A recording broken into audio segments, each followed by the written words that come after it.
ರಾಜ್ಯ ರಾಜಕೀಯದಲ್ಲಿ ನವೆಂಬರ್ ಕ್ರಾಂತಿ ಬಗ್ಗೆ ಈಗ ಎಲ್ಲ ಕಡೆಯೂ ಕೂಡ ಮಾತು ಶುರುವಾಗಿದೆ. ಸಂಪುಟ ಪುನರ್ರಚನೆನ ಅಥವಾ ಮುಖ್ಯಮಂತ್ರಿ ಬದಲಾವಣೆನ, ಇದಕ್ಕೆ ಸಂಬಂಧಪಟ್ಟಂತೆ ರಾಜಕೀಯ ನಾಯಕರ ಬೆಂಬಲಿಗರು ಅವರವರ ನಾಯಕರನ್ನ ಮುಖ್ಯಮಂತ್ರಿ ಅಂತ ಈಗ ಬಿಂಬಿಸುವಂತಹ ಪ್ರಯತ್ನಗಳು ನಡೀತಾ ಇದೆ. ನಿನ್ನೆ ಎಲ್ಲ ಮುನಿಯಪ್ಪನವರನ್ನ ಮುಂದಿನ ಸಿಎಂ ಅಂತ ಹೇಳಿದ್ದಾಯ್ತು. ಇವತ್ತು ಪರಮೇಶ್ವರ್ ಅವರ ಸರದಿ.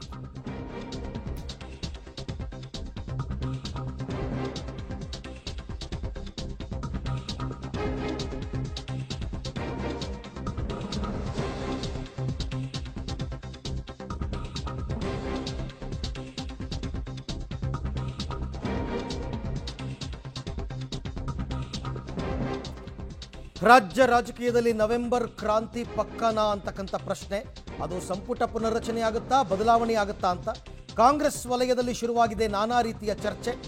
ನಿನ್ನೆ ಮುಂದಿನ ಸಿಎಂ ಮುನಿಯಪ್ಪ ಅಂತ ಬೆಂಬಲಿಗರು ಘೋಷಣೆಗೆ ಹೋಗಿದ್ರು. ಇವತ್ತು ಪರಮೇಶ್ವರ್ ಮುಂದಿನ ಸಿಎಂ ಅಂತ ಘೋಷಣೆ. ಕಂಡ ಕಡೆಯಲ್ಲಿ ಮುಂದಿನ ಸಿಎಂ ಘೋಷಣೆಗಳಾಗ್ತಾ ಇದೆ. ನಮ್ದೊಂದಿರಲಿ ಅಂತ ಬೆಂಬಲಿಗರದ್ದು ಘೋಷಣೆ. ಆಯಾ ನಾಯಕರ ಬೆಂಬಲಿಗರು ಘೋಷಣೆಯನ್ನು ಈ ರೀತಿ ಮಾಡ್ತಾ ಇದ್ದಾರೆ.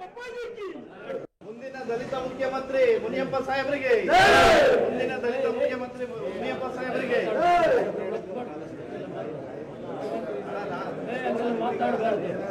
ಮುನಿಯಪ್ಪ ಅಪ್ಪಾಜಿಗೆ, ಮುನಿಯಪ್ಪ ಅಪ್ಪಾಜಿಗೆ, ಮುಂದಿನ ಮುಖ್ಯಮಂತ್ರಿ ಮುನಿಯಪ್ಪ ಸಾಹೇಬರಿಗೆ, ಮುನಿಯಪ್ಪ ಅಪ್ಪಾಜಿಗೆ, ದಲಿತ ಮುಖ್ಯಮಂತ್ರಿ ಮುನಿಯಪ್ಪ ಸಾಹೇಬರಿಗೆ, ಮುಂದಿನ ದಲಿತ ಮುಖ್ಯಮಂತ್ರಿ ಮುನಿಯಪ್ಪ ಸಾಹೇಬರಿಗೆ, ಮುಂದಿನ ಮುಖ್ಯಮಂತ್ರಿ ದಲಿತ ಎಲ್ಲ ಬರ್ತಾರೆ. ಮುಂದಿನ ಮುಖ್ಯಮಂತ್ರಿ ಶ್ರೀ ಅಣ್ಣನಿಗೆ ಜೈ, ಅಣ್ಣನಿಗೆ ಜೈ, ಸಾಹೇಬರಿಗೆ ಜೈ ಎಲ್ಲ ಬರ್ತಾರೆ. ಮುಂದಿನ ಮುಖ್ಯಮಂತ್ರಿ ಶ್ರೀ ಅಣ್ಣನಿಗೆ ಜೈ, ಅಣ್ಣನಿಗೆ ಜೈ, ಸಾಹೇಬರಿಗೆ ಜೈ ಎಲ್ಲ ಬರ್ತಾರೆ.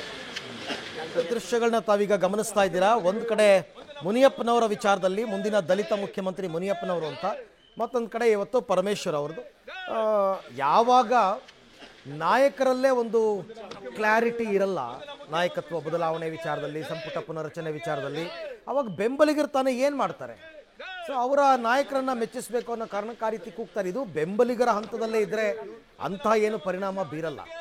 ನಾಯಕರುಗಳು ಮಾತನಾಡಿದ್ರೆ ಅದು ಬೇರೆ ರೀತಿಯಂತಹ ಅರ್ಥ ಕೊಡುತ್ತೆ. ಎಲ್ರಿಗೂ ಕೂಡ ಅವರವರ ಲೀಡರ್ಸ್ ಮುಖ್ಯಮಂತ್ರಿ ಆಗಬೇಕು ಅನ್ನೋ ಆಸೆ ಇರುತ್ತೆ. ಮುಂದಿನ ಮುಖ್ಯಮಂತ್ರಿ ಶ್ರೀ ಅಣ್ಣನಿಗೆ ಜೈ, ಅಣ್ಣನಿಗೆ ಜೈ.